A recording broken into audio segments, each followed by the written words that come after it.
আসসালামু আলাইকুম এভরিওয়ান, আশা করছি তোমরা সবাই ভালো আছো। আমরা এই ক্লাসটিতে পড়ালেখা করব খুবই ইম্পর্টেন্ট টপিক লাইসোসোমকে নিয়ে।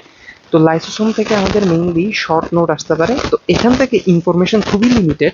ভাইভাতেও লিমিটেড কোয়েশ্চেন জিজ্ঞেস করে এবং আমাদের শর্ট নোটেও 1.5 মার্কের কোয়েশ্চেন আসতো, তো তোমাদের এত বেশি কিছু লিখতে হবে না।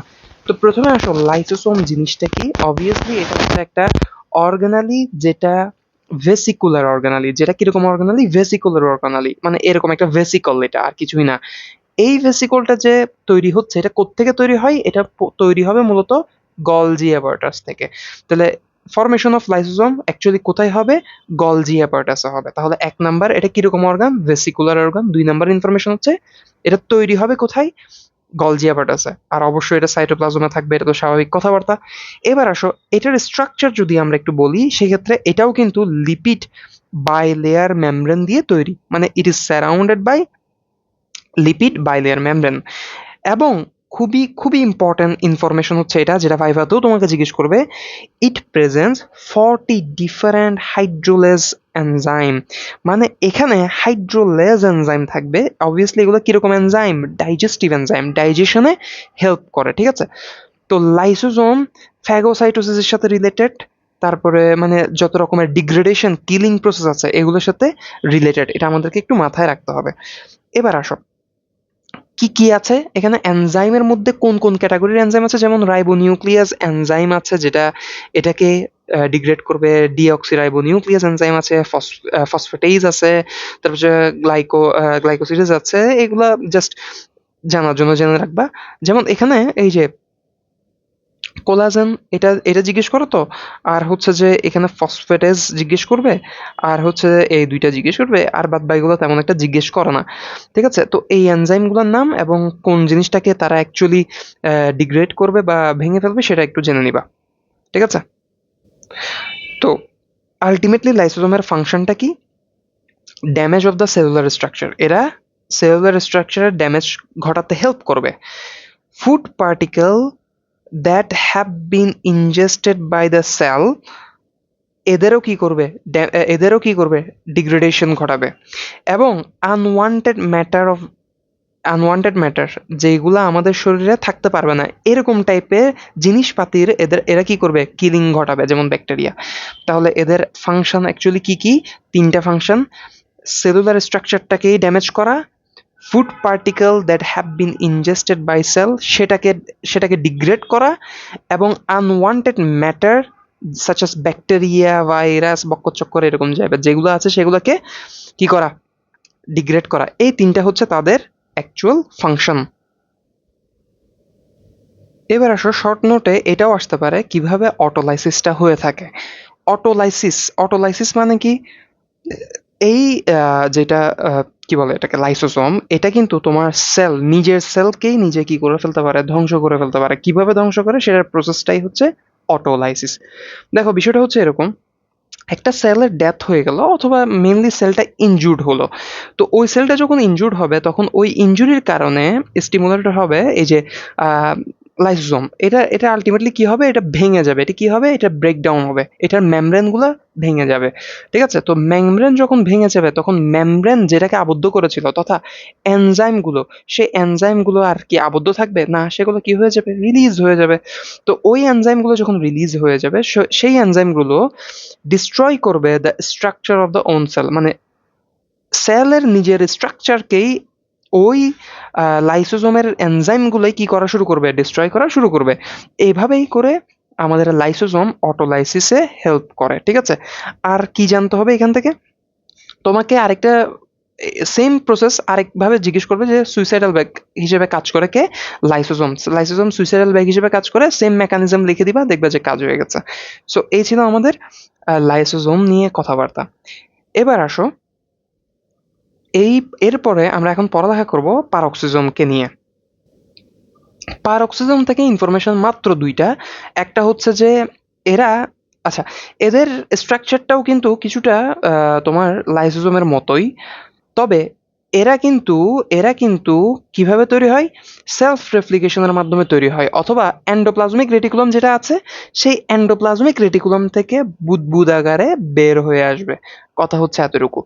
তো এরা হচ্ছে যে they found by self replication, true ফলসে যদি আসে অথবা এসবিএ তে যদি আসে, এটা কিন্তু ট্রু সেলফ রেপ্লিকেশন প্রসেসে তৈরি হবে। এরা জাস্ট ডিভাইডেশনের মাধ্যমে মানে ভাগ ভাগ হয়ে তৈরি হতে পারে নিজেদের মধ্যে থেকে, ঠিক আছে? সিম্পল কথাবার্তা। লাইসোজোমে কোন রকমের ডাইজেস্টিভ এনজাইম ছিল? হাইড্রোলেস। দেখো, দেখো, হাইড্রোলেস ছিল। তাহলে এদের মধ্যে কোনটা থাকবে? অবভিয়াসলি অক্সিডেজ থাকবে। কি থাকবে? অক্সিডেজ। এদের মেইন কাজ কি? এদের মেইন কাজ হচ্ছে ডিটক্সিফিকেশন করা। কি? ডিটক্সিফাই করা। আর to catabolize the long chain fatty acid. তাহলে লং চেইন ফ্যাটি অ্যাসিডকে ক্যাটাবলাইজ করে শর্ট চেইন ফ্যাটি অ্যাসিডে কনভার্ট করবে। আচ্ছা, তো টিচারে যদি জিজ্ঞেস করে এই ডিটক্সিফিকেশনের একটা এক্সাম্পল দাও তো, তখন তুমি বলবা ওই যে যারা অ্যালকোহল খায় তাদের শরীরে যে টক্সিনটা তৈরি হয়, ওই টক্সিনটাকে এই পারঅক্সিজমই এই অক্সিডেজ এনজাইম টেনজাইমের মাধ্যমে সে কি করবে? টক্সিন মুক্ত করবে, ঠিক আছে? এক অ্যালকোহলকে ভেঙে টক্সিন মুক্ত করবে, ঠিক আছে? সো এই ছিল আমাদের পারঅক্সিজম নিয়ে কথাবার্তা। এবার চলে আসো, আমরা পড়ালেখা করব খুবই গুরুত্বপূর্ণ টপিক মাইটোকন্ড্রিয়া থেকে। মাইটোকন্ড্রিয়া থেকে শর্ট নোট আসবে, কোনো না কোনো মেডিকেলে যে আসবে এটা গ্যারান্টি, কার্ড টার্ম অথবা ইয়াতে। তো একটু ভালো করে বোঝার চেষ্টা করো, ইনফরমেশন অনেক অল্প, পড়ালেখা অনেক কম, টেনশন নাই। দেখো মাইটোকন্ড্রিয়া জিনিসটা কি? এটা হচ্ছে মেইনলি আমাদের power house of the cell. কেন পাওয়ার হাউস? কারণ এটাই ইম্পর্টেন্ট, যেই এনার্জি রিকোয়ারমেন্ট, এই এনার্জিগুলা এই মাইটোকন্ড্রিয়াই কি করবে? তৈরি করবে, তাই না? যেমন এটিপি, ঠিক আছে? তো আমাদের এখান থেকে কি কি লাগবে? আমাদের এখান থেকে মেইনলি স্ট্রাকচারটা একটু শিখতে হবে। দেখো মাইটোকন্ড্রিয়ার স্ট্রাকচারটা কিন্তু এরকম ক্যাপসুলের মতো বা গ্লোবিউলার অথবা ইলংগেটেড, ঠিক আছে? এক নাম্বার ইনফরমেশন হচ্ছে এটা। দুই নাম্বার ইনফরমেশন, এটাও কিন্তু লিপিড বাইলেয়ার দিয়ে তৈরি, মানে দুইটা মেমব্রেন দিয়ে তৈরি, আবদ্ধ, তাই না? এখানে কি আছে? It is composed of mainly two lipid bilayer. তার মানে এটার দুইটা লেয়ার আছে। লিপিড লেয়ার কয়টা আছে? দুইটা, ঠিক আছে? তাহলে মেমব্রেন কয়টা পাবো? এখানে দুইটা মেমব্রেন পাবো, একটা হচ্ছে আউটার মেমব্রেন আর একটা হচ্ছে ইনার মেমব্রেন। তো আউটার মেমব্রেন এবং ইনার মেমব্রেন যে পেলা, একটু যদি ছবিতে দেখে ফেলো তাহলে মনে থাকবে বেশি। দেখো এই যে এটা হচ্ছে আউটার মেমব্রেন, দেখো এইটা হচ্ছে আউটার মেমব্রেন। আর এটার ভিতরে যখন ঢুকবা তখন এখানে যে আরেকটা মেমব্রেন পাচ্ছ, এটাকে আমরা কি বলতেছি? Inner membrane. তাহলে আউটার মেমব্রেন গেল, ইনার মেমব্রেন গেল, ঠিক আছে? বুঝা যাচ্ছে? এটা হচ্ছে আউটার মেমব্রেন, এটা হচ্ছে ইনার মেমব্রেন। পারা যাবে তো? আচ্ছা, এবার আসো, আমরা আমরা যদি আরেকটু ভিতরে ঢুকি তখন দেখবো যে এখানে আমরা কি পাবো? ইনার মেমব্রেনের দিকে ইনফোল্ডিং পাবো, কিছু ইনফোল্ডিং পাবো। সেই ইনফোল্ডিং গুলোকে আমরা কি বলি? ক্রিস্টা বলি, ক্রিস্টি, ঠিক আছে? দেখো এই যে ক্রিস্টি, দেখো এটা হচ্ছে আমাদের ইনার মেমব্রেন। ইনার মেমব্রেন দেখো এরকম এই যে ফোল্ড করতেছে, আবার দেখো এই ফোল্ড করলো, এই ফোল্ড করলো। তো এখানে যে ফোল্ড তৈরি হচ্ছে, এই যে ফোল্ড ফোল্ড এই ফোল্ড গুলো যে তৈরি হচ্ছে, এই ফোল্ড গুলোকে আমরা কি বলি? ক্রিস্টি বলি, ঠিক আছে? বা ক্রিস্টা। আর কি জানতে হবে? দেখো ম্যাট্রিক্স সম্পর্কে জানতে হবে। ম্যাট্রিক্স বলতে আমরা কি বুঝাচ্ছি? দেখো inner cavity of the mitochondrion is filled with matrix.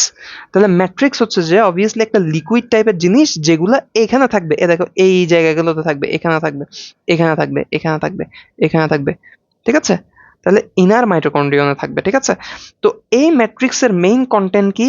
এই ম্যাট্রিক্সের মেইন কন্টেন্ট হচ্ছে large quantity of dissolved enzyme, মানে এখানে এনজাইম থাকবে। মূল কথা হচ্ছে যে এনজাইম থাকবে। কি থাকবে? এনজাইম থাকবে। এই এনজাইমগুলো কেন দরকার?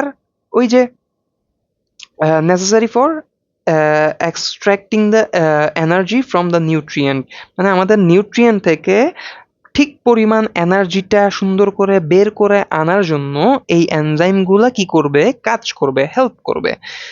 এবার আমরা যদি আরেকটু মাইক্রোস্কোপিক লেভেলে চলে যাই, আরো মাইক্রোস্কোপিক লেভেলে চলে যাই, এখানে আমরা কি পাবো? ডিএনএ পাবো। কি পাবো? ডিএনএ পাবো। কি পাবো? ডিএনএ পাবো। এই কারণে মাইটোকন্ড্রিয়া সেলফ রেপ্লিকেশন করতে পারে। তাহলে সেলফ রেপ্লিকেশন হয় এরকম দুইটা অর্গানের নাম যদি জিজ্ঞেস করে, একটা হচ্ছে কি? পারঅক্সিজম, আর একটা হচ্ছে যে কি? ডিএনএ।